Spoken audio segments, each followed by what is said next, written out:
और मुल्क और काम और माशरे आगे बढ़ते। मैं आप सबका यहाँ तशरीफ़ लाने में, टाइम निकालने में, रोज़े की हालत में मुश्किलात होती हैं, और मैं आप सब का तहे दिल से शुक्रिया अदा करता हूँ और आपको खाली तहसीन पेश करता हूँ। आपका ये अमल दुनियावी जमहूरी सियासी माशरों में तो इंतहाई संग मील की हैसियत रखता है। ये सिर्फ अल्फाज नहीं है, ये हकीकत है। लेकिन इसके साथ ये आपका मजहबी फरीज़े के तौर पर भी मैं ये समझता हूँ कि ये आपकी मुजाहिदीन और जदोजहद होती है, ये आप जहाद कर रहे हो। और जो लोग इस कोशिश में इस दुनिया से चले जाते हैं वो शहादत का दर्जा पाते हैं। मैं आप सबका शुक्रिया अदा करता हूँ। आप अगर चाहें आपके सवाल से हम शुरू कर सकते हैं आपके साथ, चूँकि मेरा तो मैं भाई कहता हूँ तो इसलिए मुझे खौफ नहीं होता कि आप क्या सवाल करेंगे। आप जो कुछ पूछना चाहें, किसी हवाले से पूछना चाहें, हम लाइव आपके लिए, चूँकि बाद साथियों का इसरार था, क्योंकि हमने 4 का रखा था, लेकिन मैं आपके बाद साथियों को उनका था कि अफ्तारी के बाद चूँकि ज़्यादा फ्रेश होता है आदमी तो ज़्यादा अच्छा बनेगा। इन्होंने कहा कि वो टाइम ऐसा है कि चूँकि कोई मीडिया के हवाले से भी ऐसी हम नहीं कह सकते, अफ्तारी के नज़दीक है वो एक जगह के डाक एडिशन में या दूसरी जगह पर, तो हमने इसको अफ्तारी के बाद रखा। सवालात के लिए मैं ओपन हूँ। मुल्कों के इलेक्शन हो चुके हैं, आज़ाद कश्मीर के हालात आपके सामने। आज़ाद कश्मीर के हवाले से आप सब मुझसे ज़्यादा परेशान होंगे, लेकिन मुल्क में भी अभी इलेक्शन हुए, नई नई हुकूमतें बननी शुरू हुई है। कुछ भी पूछना चाहे मैं ओपन हूँ।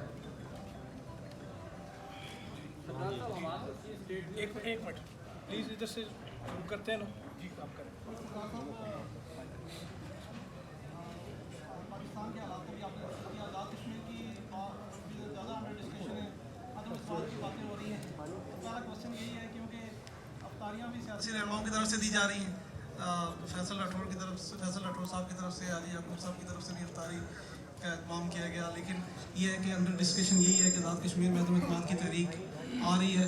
आपकी क्या फोरसाइट है कि कब तक ये तहरीक आ सकती है और क्या इस हवाले से तैयारियाँ हैं? आपके भी कोई राब्ते इस हवाले से हुई?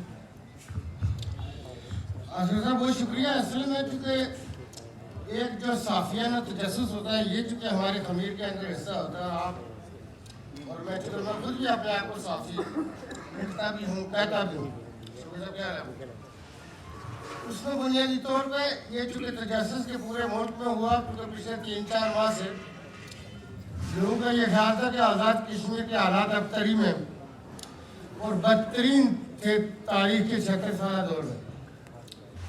तो चूँकि मुल्क में इलेक्शन के हवाले से गैर यकीनी की सूरत हाल थी, क्योंकि केपी और पंजाब में आपने देखा कि निगरान हुकूमतें 1 साल से ज़्यादा चली,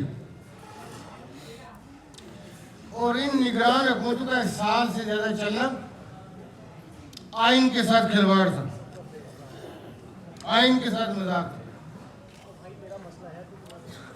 हमारे मुल्क ने नुकसान उठाया। 1956 का आइन ऐसा आइन था कि जिसमें 2 यूनिट बांग्लादेश और पाकिस्तान के दरमियान इस तरह पड़ा। 62 का आइन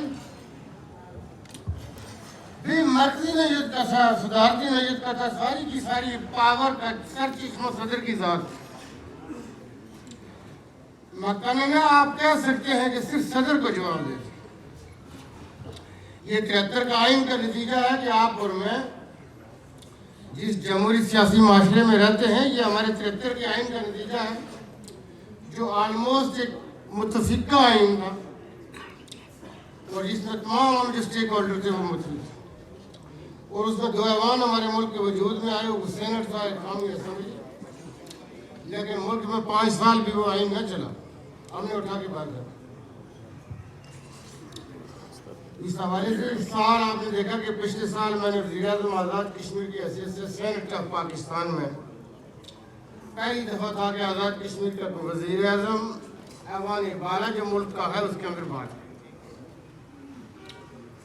और हमने उसमें बगैर किसी लगी लिपटी के अपना माफिया ज़मीर रखा था।